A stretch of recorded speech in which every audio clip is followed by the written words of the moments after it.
సెమీఫైనల్లో గెలిచాం, ఇంగ్లాండ్పై విజయం సాధించాం. కానీ గెలిచామంటే గెలిచామంతే, చచ్చి చెడి గెలిచాం. మనస్ఫూర్తిగా విజయాన్ని ఆస్వాదించలేకపోతున్నాం. ఇంత పెద్ద స్కోరును కూడా కాపాడుకోలేక అవస్థలు ఎందుకు పడాల్సి వచ్చింది? ఇన్ని తప్పులు చేశారా? ఎన్ని లోపాలు వెంటాడాయి? మరి ఫైనల్లో కూడా ఇలాగే ఆడితే పరిస్థితి ఏంటి? సరిదిద్దుకోవాల్సిన లోపాలు ఏంటి? సెమీఫైనల్లో ఇంగ్లాండ్ ముందు భారత్ నిర్దేశించిన టార్గెట్ 254 పరుగులు. టీ20లో ఇంత పెద్ద టార్గెట్ను ఛేదించడం అంత ఈజీ కాదు. కానీ ఇంగ్లాండ్ బ్యాట్స్మెన్స్ దుమ్ము రేపారు. మన బౌలర్లను ఒక రకంగా చీల్చి చెండాడారు. మొదట్లో అసాధ్యంలా కనిపించిన చేజింగ్ను ఒకానొక దశలో ఇంగ్లాండ్ సులువుగానే పూర్తి చేస్తుందేమోనని అందరి మదిలో గింగిరాలు తిరిగాయి.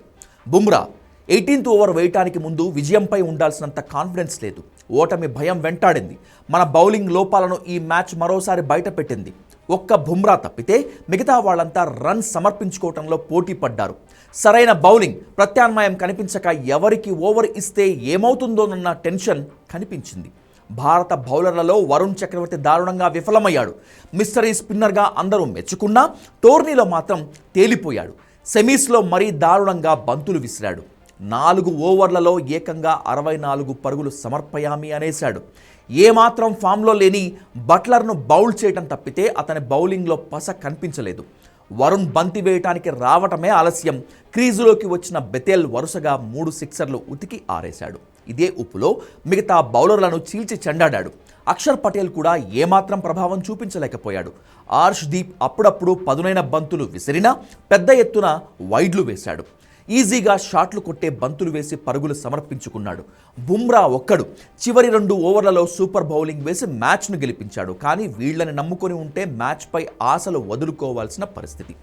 ఇంగ్లాండ్తో మ్యాచ్లో ఏకంగా 13 ఎక్స్ట్రాలు వేశారు మన బౌలర్లు. అందులో వైడ్లు 10. టీమిండియాను ఆదుకునే నమ్మదగ్గ మరో బౌలర్ లేడని ఈ మ్యాచ్ తేల్చేసింది. ఇక ఫైనల్లో భారత్ తలపడబోయేది న్యూజిలాండ్తో. ఈ జట్టులో ఓపెనర్లు ఫిన్ అలన్, టిమ్ సీఫర్డ్ సహా చాలా మంది పించ్ హిట్టర్స్ ఉన్నారు. బంతిని ఎలా వేసినా బౌండరీ తరలించే సత్తా వీళ్ళకుంది. వీరిని మన బౌలర్లలో ఎవరు అడ్డుకుంటారనేటువంటిది అర్థం కావటం లేదు.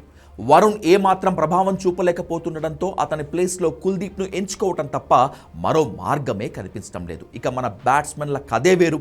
ఒక సంజు శాంసన్, సూర్యకుమార్ యాదవ్ తప్పితే మిగతా వాళ్ళంతా మెరుపు తీగలా వచ్చిపోతున్నారు. ముఖ్యంగా అభిషేక్ శర్మ వరుసగా విఫలమవుతున్నా ఎందుకు తుది జట్టులో ఉంచుతున్నారంటూ సోషల్ మీడియాలో విమర్శలు వెల్లువెత్తుతున్నాయి. ఇన్ని అవకాశాలు వచ్చినా ఏమాత్రం బాధ్యత లేకుండా క్యాచ్లు ఇచ్చి పెవిలియన్కు వెళ్ళిపోతున్నాడు. త్వరగా ఓపెనింగ్ వికెట్ పడిపోతుండటంతో తర్వాత వచ్చే బ్యాట్స్మెన్లపై ఒత్తిడి పెరుగుతోంది. ఫైనల్లోనైనా అభిషేక్ ఆడాలని అందరూ కోరుకుంటున్నారు. ఇలా అటు బౌలర్లు ఇటు బ్యాట్స్మెన్లు సమిష్టిగా ఆడితేనే ఫైనల్లో కివీస్ను ఓడించడం సాధ్యమవుతుంది.